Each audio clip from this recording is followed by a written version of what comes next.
또 중국입니다. 미국과 중국 갈등 입 아픕니다. 미국이 중국을 제재한다고 해도 이제는 그러려니 하는 분위기인 것 같죠? 누구를 위한 싸움인지는 모르겠지만 어쨌거나 미국은 중국을 제대로 견제하고 있고 자국중심주의 정책 펼치고 있죠. 우리나라도 미중 갈등으로 줄타기를 하고 있는 상황인데요. 애플도 두 나라 사이에서 눈치를 보고 있는 그런 기업 중 하나입니다. 아무래도 미국 기업이기는 한데 중국과도 많은 관계를 맺어오고 있었거든요. 또 애플과 중국이 밀월 관계 맺고 있다는 건 뭐 다 암암리에는 다 알려져 있었습니다. 작년에는 애플이 한국을 홀대했다는 논란이 일기도 했고요.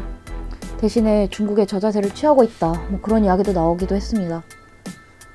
여기에 2016년에는 팀쿡 애플 최고 경영자가 중국 정부와 투자 유치 계약을 맺었다는 그런 보도가 나오기도 했고요. 이후에도 애플은 미국 정부의 눈치를 살살 보면서 중국에서 만든 부품을 사용하고 중국에 있는 생산 라인에서 아이폰과 아이패드, 맥 같은 그런 제품들을 생산하기도 했습니다.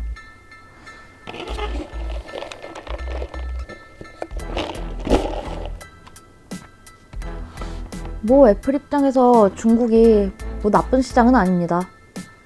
일단 중국은 물류 시스템이 잘 갖춰져 있거든요. 인건비도 최근에는 오르긴 했지만 얼마 전까지만 해도 꽤 저렴했고요. 여기에 중국은 기술 개발에 대한 투자도 정부 차원에서 진행하고 있는데 애플 입장에서는 이런 중국에서 사업을 하는 게 유리하다고 판단했던 것 같죠. 그러다 애플이 중국이 아닌 다른 국가를 대안으로 찾아 나서기 시작한 시점이 있는데요. 바로 제로 코로나 정책 때문입니다. 도시가 봉쇄되니 물류의 차질이 생기고 반도체를 운송하는 데도 어려움이 생기고 중국에서 제품을 생산하던 애플도 제품 생산에 어려움을 겪었죠. 그래서 조금씩 다른 국가를 찾기 시작을 했는데요. 베트남, 인도 같은 국가가 그 중에 하나입니다. 그래도 애플이 중국과 완전히 교역을 끊을 수 없었던 게 애플이 중국에서 짭짤하게 벌고 있거든요. 이 시장조사 업체 카운터포인트 리서치 자료인데요. 보시면 알겠지만 작년 3분기를 보면은 애플이 22%의 시장 점유율을 기록하면서 1위를 차지했죠.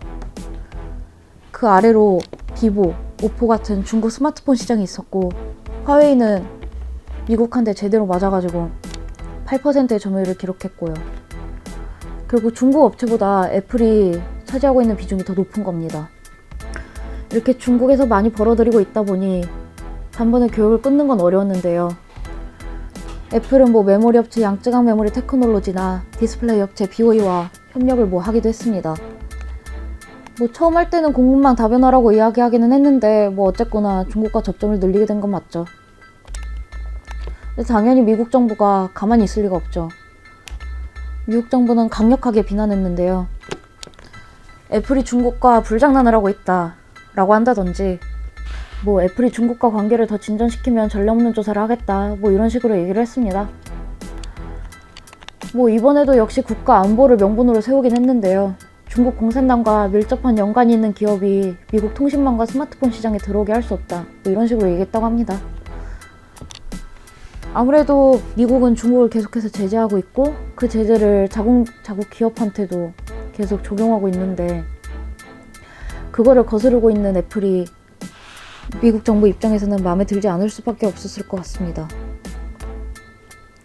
상황이 이렇다 보니 애플도 살아야죠. 어떡해. 그나마 애플에게 다행이었던 점은 중국 제로 코로나 정책으로 인도나 베트남 같은 지역에 미리 손을 뻗어놨다는 건데요. 그 중에서도 애플이 주목하는 국가는 인도입니다. 인도는 세계에서 두 번째로 인구가 많고 또 내수 시장이 발달한 국가이기도 합니다. 이 점은 중국과 유사하기도 하죠. 여기에 인도는 인건비도 저렴하고 그 인력이 영어를 구사할 수도 있습니다. 중국 정부가 자국민에게 인기를 얻기 위한 목적으로 계속 임금 상승을 추진하고 있었는데요. 그 여파로 중국 인건비도 계속 상승하고 있었거든요. 그러다 보니 중국에 진출한 기업이 인건비를 부담하는 것이 꽤 부담스러운 상황이었는데요. 그런 측면에서는 인도가 나쁘지 않은 선택지인 것 같기는 합니다.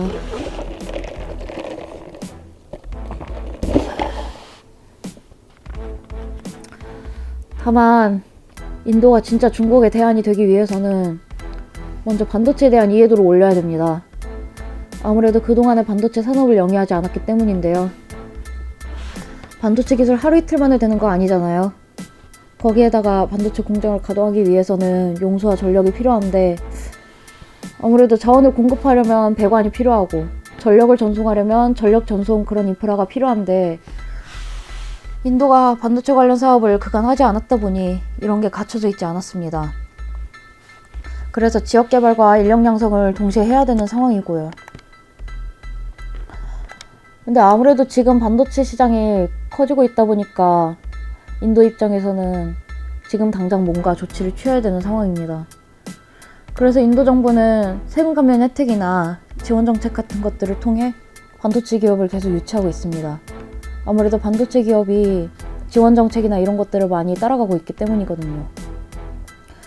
자국 내 기업을 육성하는 건 시간도 오래 걸리고 어렵기도 하지만 이미 만들어진 반도체 주요 기업을 자국 내 유치하는 거는 그래도 각이 나온다 하고 생각했던 거죠. 근데 이게 어느 정도 먹히는 분위기인 것 같기도 합니다. 보면 반도체 업계에서는 적어도 2024년이면 기업의 20% 이상이 인도를 생산 거점으로 삼고 또 중국에서는 계속 발을 뺄 거라는 그런 예측을 하고 있거든요. 우리나라 같은 경우에도 삼성전자가 계속 인도 투자를 늘리고 있다고 하고요. 좀 피곤하기는 해도 어떻게든 다 먹고 사는 것 같습니다. 우리 다 피곤해도 다 어떻게든 먹고 사는 거 아니겠어요? 대종교요. 네.